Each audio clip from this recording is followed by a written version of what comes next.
This episode is sponsored by Honeybadger. Are you looking to enhance clarity in production without a PhD in observability? Try Honeybadger Insights. Honeybadger Insights is built around structured events and Honeybadger's new query language BadgerQL, which allows you to analyze data, create metrics, and design custom dashboards.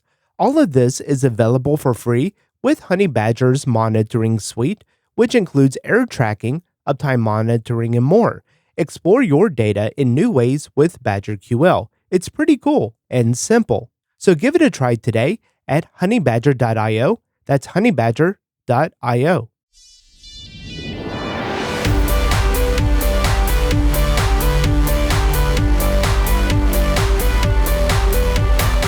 In this episode, we're going to have a look at turbo frame tags in a different kind of way. So typically, when we come to a page and refresh, we are loading each one of these turbo frame tags. They're making separate requests back to our application, and you see that we have a random number down here, which is going to stay the same as we interact on this page. So for the total users, if we were to click the refresh, which is embedded in this turbo frame tag, then we'll get a message that it's refreshing, and then it's going to display the results. On the back end, I do just have a random number generator on here, as well as a sleep to just simulate some heavy calculations.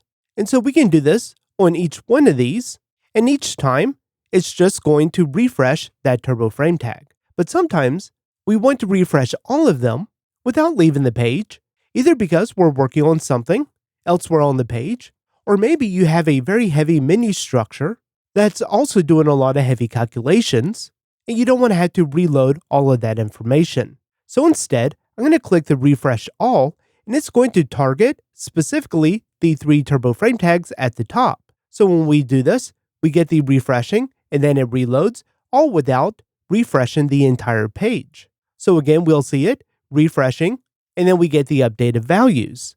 And so in this episode, we're going to look at the refreshes within each turbo frame tag, and then this refresh all, which will target each one of them and refresh their contents. To watch this full episode and more videos, visit driftingruby.com and subscribe to the Pro membership.